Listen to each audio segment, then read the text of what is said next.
നമസ്കാരം. ഇന്നത്തെ പ്രധാന വാർത്തകളിലേക്ക് സ്വാഗതം. മന്ത്രി കെ.ബി. ഗണേഷ് കുമാറും ട്രാൻസ്പോർട്ട് കമ്മീഷണർ എസ്. ശ്രീജിത്തും തമ്മിലുള്ള തർക്കത്തിൽ വലഞ്ഞ് മോട്ടോർ വാഹന വകുപ്പ്. ഉദ്യോഗസ്ഥരുടെ സ്ഥാനക്കയറ്റവും സ്ഥലം മാറ്റവും തടസ്സപ്പെട്ടിട്ട് 2 വർഷത്തിലേറെയായി. 4 RTOമാരുടെയും 14 ജോയിന്റ് RTOമാരുടെയും 74 അസിസ്റ്റന്റ് വെഹിക്കിൾ ഇൻസ്പെക്ടർമാരുടെയും തസ്തികകൾ ഒഴിഞ്ഞുകിടക്കുകയാണ്. മേൽത്തട്ടിലെ തർക്കത്തിനിടയിൽ വകുപ്പുതല അച്ചടക്ക നടപടികളും അട്ടിമറിക്കപ്പെട്ടു.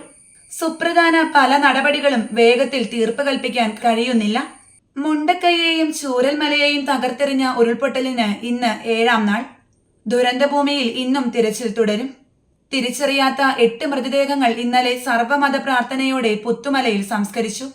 ഉരുൾപൊട്ടലിൽ 352 പേർ മരിച്ചതായാണ് കണക്കാക്കുന്നത്. ഔദ്യോഗികമായി സ്ഥിരീകരിച്ചത് 221 മരണമാണ്.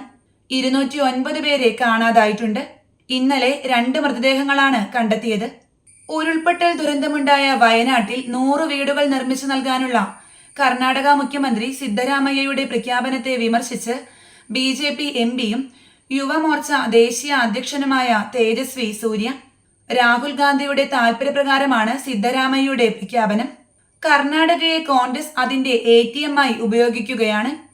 കർണാടകയിൽ പ്രളയ ദുരിതബാധിതർക്ക് സഹായം നൽകാൻ പരാജയപ്പെട്ട സർക്കാരാണ് വയനാട്ടിൽ സഹായം നൽകുന്നത്, തേജസ്വി സൂര്യ ആരോപിച്ചു. ദുരന്തത്തിനിരയായ മാതാപിതാക്കൾ നഷ്ടപ്പെട്ട കുട്ടികളെ വളർത്താൻ അപേക്ഷ സ്വീകരിക്കുന്നുണ്ടെന്ന വ്യാജ പ്രചരണം നടത്തുന്നവർക്കെതിരെ നിയമ നടപടികൾ സ്വീകരിക്കാൻ നിർദ്ദേശം നൽകി ആരോഗ്യ വകുപ്പ് മന്ത്രി വീണ ജോർജ്.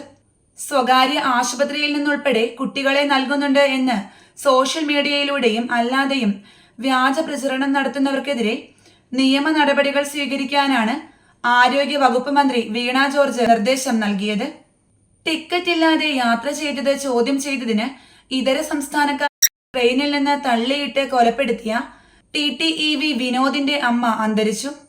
മകന്റെ അപ്രതീക്ഷിത വിയോഗത്തിന്റെ വേദനയും പേര് ജീവിക്കുകയായിരുന്നു അമ്മ ലളിത. മകന്റെ വേർപാടിനെ തുടർന്ന് ലളിതയുടെ ആരോഗ്യം മോശമായിരുന്നു. തുടർന്ന് മകളുടെ വീട്ടിലും ആശുപത്രിയിലുമായാണ് കഴിഞ്ഞിരുന്നത്. മരണത്തെ തുടർന്ന് കടുത്ത മനോവ്യതയിലായ ലളിത പിന്നീട് പഴയ അവസ്ഥയിലേക്ക് തിരിച്ചെത്തിയില്ല. താജ്മഹലിലും പരിസര പ്രദേശങ്ങളിലും ഗംഗാജലം തളിച്ച ഹിന്ദു മഹാസഭാ അംഗങ്ങളായ ശ്യാം, വിനീഷ് എന്നീ യുവാക്കളെ പോലീസ് അറസ്റ്റ് ചെയ്തു. താജ്മഹൽ ഹിന്ദു ക്ഷേത്രമാണെന്ന അവകാശവാദവുമായാണ് അവർ എത്തിയത്. താജ്മഹലിലെ സെക്യൂരിറ്റി ഉദ്യോഗസ്ഥരായ സെൻട്രൽ ഇൻഡസ്ട്രിയൽ സെക്യൂരിറ്റി ഫോഴ്സിന്റെ രേഖാമൂലമുള്ള പരാതിയെ തുടർന്നാണ് അറസ്റ്റ് ചെയ്തത്. മഞ്ഞുമ്മൽ ബോയ്സ് എന്ന സിനിമയുടെ നിർമ്മാതാക്കളും സംഗീത സംവിധായകൻ ഇളയരാജയും തമ്മിലുള്ള വിവാദം ഒത്തുതീർന്നു.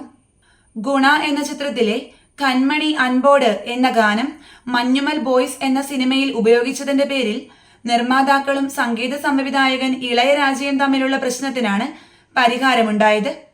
മഞ്ഞുമ്മൽ നിർമ്മാതാക്കൾ ഇളയരാജയ്ക്ക് 60 ലക്ഷം രൂപ നഷ്ടപരിഹാരം നൽകിയതായി വിവിധ മാധ്യമങ്ങൾ റിപ്പോർട്ട് ചെയ്തു. മുഖ്യമന്ത്രി MK സ്റ്റാലിനെ കുറിച്ച് അപകീർത്തി പരാമർശം നടത്തിയ BJP നേതാവ് അറസ്റ്റിൽ. BJPയുടെ ചെന്നൈ നോർത്ത് ജില്ലാ പ്രസിഡന്റ് കപിലനാണ് അറസ്റ്റിലായത്. കഴിഞ്ഞയാഴ്ച ചെന്നൈയിലെ പെരവള്ളൂരിൽ നടന്ന പൊതുയോഗത്തിൽ പ്രസംഗിക്കുമ്പോൾ നടത്തിയ പരാമർശത്തിന്റെ പേരിൽ DMK പോലീസ് പരാതി നൽകിയിരുന്നു. സ്പീക്കർ AN ഷംസീർ US സന്ദർശനത്തിൽ.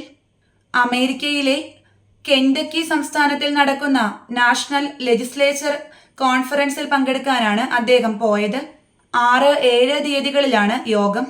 വിവിധ രാജ്യങ്ങളിലെ നിയമനിർമ്മാണ സഭകളിലെ അംഗങ്ങളുടെയും അധ്യക്ഷരുടെയും യോഗമാണെന്നും നേരത്തെ നിശ്ചയിച്ച പരിപാടിയാണെന്നും സ്പീക്കറുടെ ഓഫീസ് അറിയിച്ചു. ഇന്നലെ രാവിലെ കോഴിക്കോട്ടു നിന്ന് ഖത്തർ വഴിയാണ് ഷംസീർ അമേരിക്കയിലേക്ക് പോയത്. സാമൂഹിക മാധ്യമത്തിലൂടെ പരിചയപ്പെട്ട പ്രായപൂർത്തിയാകാത്ത പെൺകുട്ടിയെ പ്രേമം നടിച്ച് തട്ടിക്കൊണ്ടുപോയി പീഡിപ്പിച്ച കേസിൽ കൊലപാതക കേസ് പ്രതിയടക്കം 3 പേർ അറസ്റ്റിൽ.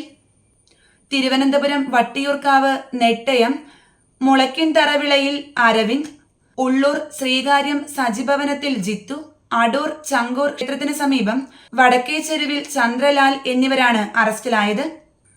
പേന മോഷ്ടിച്ചെന്നാരോപിച്ച് 3ാം ക്ലാസ് വിദ്യാർത്ഥിയെ ക്രൂരമായി പീഡിപ്പിച്ച് അധ്യാപകൻ. കർണാടകയിൽ റായ്ചൂരിലെ രാമകൃഷ്ണ ആശ്രമത്തിലാണ് സംഭവം. ആശ്രമത്തിൽ താമസിച്ചിരുന്ന തരുൺ കുമാർ എന്ന കുട്ടിയെയാണ് സ്ഥാപനത്തിൽ ചാർജായ വേണുഗോപാലും സഹായികളും ചേർന്ന് ക്രൂരമായി മർദ്ദിച്ച ശേഷം പൂട്ടിയത്. കുട്ടിയുടെ മാതാപിതാക്കൾ നൽകിയ പരാതിയിൽ പ്രതിക്കെതിരെ പോലീസ് കേസെടുത്തു. ഗുരുതരമായ അമീബിക് മസ്തിഷ്ക ജ്വരം തലസ്ഥാനത്തും സ്ഥിരീകരിച്ചു. പ്ലാവറത്തല സ്വദേശിയായ യുവാവിനാണ് രോഗം സ്ഥിരീകരിച്ചത്. യുവാവ് കുളിച്ച കുളത്തിൽ നിന്ന് അമീബിക് മസ്തിഷ്ക ജ്വരം ബാധിച്ച് അടുത്തിടെ 27-കാരൻ മരണപ്പെട്ടിരുന്നു. ഇതിനു പിന്നാലെയാണ് 26-കാരനിൽ രോഗം കണ്ടെത്തിയത്. ഇതേ കുളത്തിൽ കുളിച്ച മറ്റു 3 പേർ കടുത്ത പനിയുമായി തിരുവനന്തപുരം മെഡിക്കൽ കോളേജ് ആശുപത്രിയിൽ ചികിത്സയിലാണ്. രോഗനിർണയത്തിന് പിന്നാലെ ആരോഗ്യവകുപ്പ് വെള്ളത്തിന്റെ സാമ്പിൾ ശേഖരിച്ച് പരിശോധനയ്ക്ക് അയച്ചു. ജോലി വാഗ്ദാനം ചെയ്ത് തമിഴ് യുവതികളെ ദുബായിയിൽ പെൺവാണിഭത്തിരയാക്കിയെന്ന കേസിൽ മലയാളിയെ ഗുണ്ടാ നിയമം ചുമത്തി ജയിലിൽ അടച്ചു. സിനിമ സീരിയൽ നടിമാർ 50ഓളം പേർ ഇവരുടെ വലയിൽ കുരുങ്ങിയിട്ടുണ്ടെന്നാണ് പോലീസ് പറയുന്നത്. ദുബായിയിൽ ദിൽറുബ എന്ന പേരിൽ ക്ലബ്ബ് നടത്തുന്ന മലപ്പുറം സ്വദേശി മുസ്തഫ പുത്തൻകോട്ടിനെയാണ് കരിപ്പൂർ വിമാനത്താവളത്തിൽ നിന്ന് അറസ്റ്റ് ചെയ്ത് ചെന്നൈയിലെത്തിച്ചത്. ഈ വാർത്താ ബുള്ളറ്റിൻ ഇവിടെ അവസാനിക്കുന്നു. നന്ദി, നമസ്കാരം.